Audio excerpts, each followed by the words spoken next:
큐티라이프 김목사입니다. 출애굽기 19장입니다. 하나님, 인도자, 주권자, 거룩하신 분, 언약, 체결 준비, 정결, 언약 당사자의 만남, 그리고 유지 조건에 대해 묵상해 보시기 바랍니다. 이스라엘 백성은 이집트를 탈출한 뒤 한 달 반 정도 여행한 끝에 제3월 1일에 시내산에 당도했습니다. 많은 사건들을 겪었으며 시내산 직전 르비딤에서도 이미 그들은 하나님의 특별한 기적을 체험했습니다. 모세 최초의 시내산 등반 장면이 나타납니다. 모세는 이때를 기점으로 여러 차례 시내산을 오르락 내리락 하는데요. 그가 정확히 몇 차례 산을 올랐는지는 애매합니다. 19장에서만 해도 3절에서 올라갔다 7절에서 일단 내려오고, 그래서 장로와 백성들에게 말씀을 전한 다음에 올라갔다는 기록 없이 8절 하반절과 9절에서 다시 빽빽한 구름 속에서 하나님을 대면했습니다. 그리고 14절에서 다시 내려오죠. 20절에서 모세는 재차 시내산을 오릅니다. 이것은 출애굽기에서 때로 시간 순서와 내용 연결이 무시되면서 사건들이 기록되었다는 것을 시사하고 있습니다. 4절에 하나님께서 행하셨던 일이라고 하는 것은 바로 10가지 재앙과 홍해 도화 사건입니다. 그 기적들을 통해서 이스라엘 백성을 이집트에서 구출하신 하나님께서는 광야 여정 가운데서도 여전히 기적적인 보호와 인도하심으로 그들과 동행하셨습니다. 하나님께서는 그것을 어미 독수리의 새끼 보살핌으로 비유하십니다. 신명기 32장 11절 보세요. 이 이미지는 어미 독수리가 새끼들에게 나는 법을 가르치는 행동과 관련되는데요. 어미는 새끼들을 둥지에서 떨어뜨려 스스로 날도록 훈련합니다. 만일 제대로 날지 못하고 버둥거리면 어미 독수리는 새끼들을 잡아채 자신의 강한 날개 위에 태우죠. 사람이 건널 수 없는 홍해 바다와 막막하고 거친 광야를 횡단해서 시내산에 도착한 것이 마치 어미 독수리 날개를 타고 훌쩍 건너온 것처럼 묘사되는 것이죠. 백성들의 노력은 무의미해 보입니다. 고된 인생 가운데 하나님 인도가 바로 그렇습니다. 하나님은 백성들에게 언약 준수를 요청하십니다. 이 언약은 오래전 아브라함 그리고 조상들과 맺은 언약, 그 언약에 부여된 모든 계명, 율법을 지칭합니다. 그러나 또한 이것은 이윽고 체결하실 언약과 언약서 율법들을 가리킵니다. 세계와 열국이 하나님 소유권 아래 있는 가운데 이스라엘 백성은 특별히 선택된 하나님의 보물, 세굴라입니다.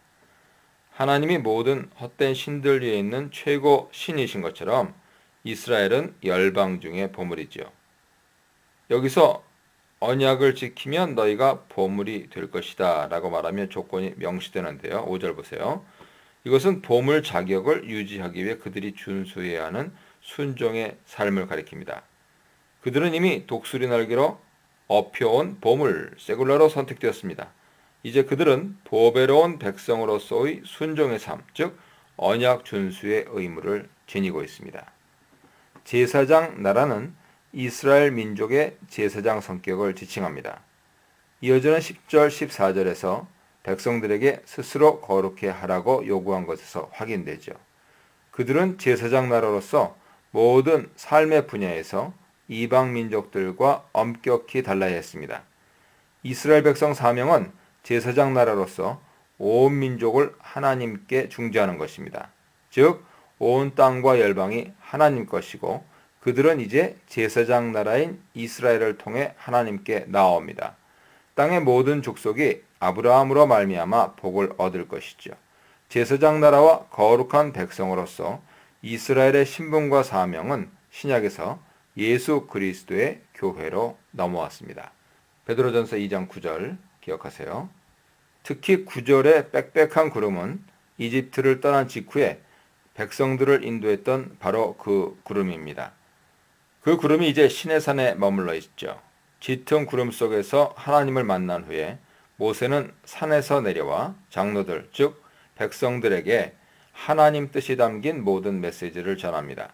그리고 백성들은 아멘으로 응답하고 이것을 다시 모세는 하나님께 전달합니다.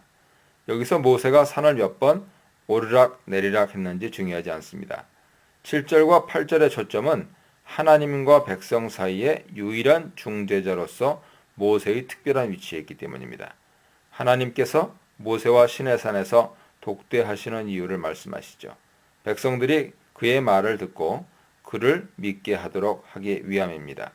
그분은 이제 짙은 먹구름 속에 숨으신 채 모세를 통해 말씀하시고 또한 모세를 통해 자신의 일을 성취해 나가실 것입니다.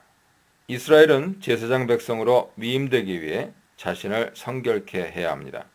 이를 위해 모든 백성들에게 옷을 빨 것을 요구하죠. 그들은 아마도 옷을 빨 뿐 아니라 목욕도 했을 것입니다. 언제나 이 둘은 정결 절차에서 필수적으로 동반되기 때문입니다. 레위기의 정결법을 살피면 부정하게 된 사람에게 목욕을 요구하지 않으면서 옷만 빨라는 지시들이 종종 등장합니다. 11장 25절, 28절, 40절, 13장 34절 보세요. 언제나 부정을 탄 어떤 사람이 자신의 더러움을 씻는 기본은 목욕이었고 부정함이 가중되었을 때는 옷을 빠는 단계로 나갔다는 점을 기억해야 됩니다. 따라서 옷을 빨라는 명령만 나올 때는 목욕은 언제나 자동 포함되어 있었던 것이죠. 그 증거가 레위기 15장 15절 16절입니다. 저녁까지 부정을 타는 것은 가벼운 오염이었습니다. 그럼에도 목욕과 옷 세탁이 요구되었죠. 레위기 12장의 산모 출산이나 13장의 나병은 훨씬 심각한 정결치 못함이었습니다. 그럼에도 옷을 빨라는 것만 명시되고 있습니다. 여기서는 목욕이 전제되어 있음이 명백하죠. 어쨌든 성결케 된 제사장들이 성전의 하나님께 가까이 갈 수 있었듯 오직 이스라엘 백성들만이 하나님의 특별한 소유물로서 그분께 제사장처럼 가까이 갈 수 있었습니다. 11절에서 여호와께서는 내가 시내산에 강림할 것이라 말씀하십니다. 하나님이 시내산에 이미 임재해 계시는데 또 강림한다 알리십니다. 이것은 하나님의 초월성과 내재성 때문이죠. 또한 하나님께서 시내산 정상 위에서 하늘 위를 오르락 내리락 하시는 상황을 연상시키기도 합니다. 모세는 주위의 경계를 정해야 합니다. 아마도 경계선을 표시하기 위해 줄을 쳤을 것으로 추론됩니다. 경계선을 그어 제한지역을 설정하고 엄정한 청결을 요구한 것은 마치 성전의 제한구역 출입을 연상시킵니다.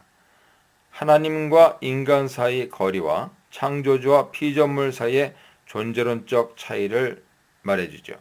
함부로 경계선을 넘은 사람뿐 아니라 짐승까지도 돌로 치고 화살로 쏘아 죽이라는 명령이 내려집니다. 아마도 백성들이 그 위반한 사람을 경계선 밖으로 데리고 나가 돌로 쳤고 짐승은 화살로 쏘았을 것입니다. 송장이 거룩한 영역 내에 있게 되는 결과를 낳지만 아마도 돌 무덤이 만들어져 부정함은 제거되었을 것입니다. 14절 15절입니다. 하나님께 나아가기 위해 백성들은 자신을 성결케 해야 합니다. 그것을 위해 두 가지가 요구되죠. 목욕하고 옷을 빠는 것, 여인과의 잠자리를 삼가는 것. 앞서 말씀드렸듯이 목욕은 정결 절차에서 기본 사항이기 때문에 옷을 빠는 일에 수반되어 것으로 추론됩니다. 이러한 성결 요구와 목욕 및 옷 세탁의 엄중한 요구는 백성들이 하나님 앞에 어떤 모습으로 서야 하는지 분명하게 보여줍니다. 백성들은 성결 준비를 하고 3일을 기다려야 합니다. 레위기 15장 유출 규례에 따르면 남성의 사정과 여성의 자궁출혈은 자연스러운 생리현상이라 할지라도 부정하게 취급되었습니다. 부부간의 성관계도 둘 다 저녁까지 부정하게 만듭니다. 이 문제를 포함한 레위기 11장에서 15장의 부정결들은 아마도 창세기 3장에서 인간 범죄로 인해 몸과 자연의 창조 질서가 어긋난 결과로 보아야 할 것입니다. 정액이 부정결을 유발하기 때문에 성소에 올라갈 때나 거룩한 전쟁을 수행할 때는 부부간의 성관계가 금지되었습니다. 기도에 집중하려 할 때 부부간에 분방하도록 바울이 권면한 이유도 이와 무관하지 않을 것입니다. 고린도전서 7장 5절 보세요. 성 자체는 결코 더럽지 않고 오히려 하나님께서 주신 아름다운 선물이지만 인간 영역에서 최고 쾌락을 가져다 주는 것으로 언제나 오용될 수 있습니다. 따라서 특별히 하나님 앞에 집중해서 나아갈 때는 일시적인 성욕 절제가 요구되는 것으로 보입니다. 셋째 날 아침 하나님께서는 시내산 꼭대기에서 자신의 장엄한 영광을 드러내기 시작하십니다. 16절과 18절은 하나님께서 임재하실 때 동반되는 여러 현상들을 묘사하고 있습니다. 우레, 번개, 짙은 구름, 나팔소리. 구름은 자욱한 연기와 같고 구름 속에서 신적인 불이 발현하고 있습니다. 이와 같은 것들은 전형적인 하나님 임재, 신년의 초자연적인 현상이죠. 그 외에도 광채, 바람, 진동, 나팔소리 같은 현상이 동반됩니다. 전율을 느끼게 하는 이런 압도적인 초자연 현상 앞에서 백성들은 산에 가까이 가기는커녕 각자 텐트에 머물며 두려움에 떨었습니다. 그러나 모세는 두려움에 사로잡힌 백성들을 진에서 이끌고 나온 뒤에 그들을 산기슭에 집결시켰습니다. 18절에 묘사된 시내산 모습은 화산을 연상시킵니다. 이로 인해 시내산이 화산이었을 것으로 보고 그 위치를 추적하는 사람들도 있습니다. 참고로 현재 시내산이 어디인지에 대해 의견이 분분합니다. 최근 몇 년 사이 사우디아라비아 라오즈산이 부각되고 있는데 전문가들은 그런 주장의 왜곡, 과장, 오류를 지적하면서 가능성이 희박하다고 말합니다. 해밀턴이라고 하는 분은 하나님께서 모세 무덤과 더불어서 시내산 위치를 감추셨기 때문에 위치 논쟁은 무의미하다고 주장합니다. 연기, 구름과 불은 하나님 현현의 전형적 현상이죠. 옹기가마의 연기는 화산 이미지와는 거리가 멉니다. 불같은 용암이 위로 솟구치면서 연기를 뿜어내는 화산과 달리 옹기가마는 불이 아래에서 맹렬히 붙고 연기가 위로 빠져나가기 때문입니다. 화산과 정반대로 연기 구름 속에서 불이 아래로 뿜어져 나온 현상을 묘사하는 것이죠. 불기둥은 위에서 아래로 세차게 쏟아지듯 내려옵니다. 나팔 소리가 점점 커지면서 하나님께서는 신적인 소리를 발하여 모세와 백성들에게 말씀하셨습니다. 이와 같은 장면은 사도행전 2장의 오순절 성령 강림 현상과 매우 흡사합니다. 그날 하늘로부터 급하고 강한 바람 같은 소리가 집을 채웠고 온 집을 채웠고 혀처럼 갈라지는 강력한 불이 그들에게 내려왔습니다. 동일한 하나님의 강림 현상인 것이죠. 20절에서 모세가 다시 시내산에 오른 것이 기술됩니다. 모세의 반복되는 등산, 하산은 깔끔하게 정리가 안 되는 난제입니다. 21절, 22절에서 대조되는 동사들에 주목할 필요가 있습니다. 먼저 밀고 올라오다 하라스와 칠까 하노라 파라스입니다. 둘 다 어떤 것을 무단 침입하여서 파손하는 행위를 가리키죠. 하나님 주권과 영역을 침범하는 사람은 하나님이 치실 것입니다. 둘째로 가까이 하다 나가십니다. 여인에게 가까이 하는 것은 성관계를 의미하나 하나님께 가까이 하는 것은 성소 직무를 의미합니다. 제사장들은 성소 직무자로 몸을 성결케 해야 합니다. 앞서 12, 13절에서는 경계를 침범한 사람을 백성들이 사형에 처하도록 명하십니다. 그런데 22, 24절에서는 하나님이 직접 그 사람을 치신다고 말씀하십니다. 이 둘은 조화를 이룬다고 봐야 되죠. 다시 말해서 아마 경계선을 넘은 사람에게는 백성들을 매개로 하나님 심판이 가해지기도 했을 것이고 때로 하나님의 직접 심판으로 죽임을 당했을 것입니다. 하나님의 현시, 임재가 그대로 노출된다면 인간과 피조물은 파멸합니다. 여기서 다시 위에서 대조되었던 단어가 나란히 등장하면서 재차 경고가 전달되죠. 시내산은 거룩한 곳입니다. 그 산은 성막 건설 전의 성전 역할을 했습니다. 하나님의 성전에는 아무 때나 함부로 들어가서는 안 되죠. 광야에서 백성이 성막 안으로 무단 침입하는 것을 방지하기 위해 성막 바로 앞에 제사장들이 거주했고 성막 사방 주변에는 레위인들이 장막을 치고 살았습니다. 1차 방어막은 레위인들이었고 2차 방어막은 제사장들이었습니다. 만일 어떤 사람이 무단으로 즉 제사나 다른 목적을 위해서가 아니고 불법으로 성막에 이르면 레위인이나 제사장들은 그 사람을 죽여야 했습니다. 마찬가지로 만일 백성들이 시내산 성전 경계를 침범하여 그 성전을 훼손한다면 하나님께서 즉각 그들을 치실 것입니다.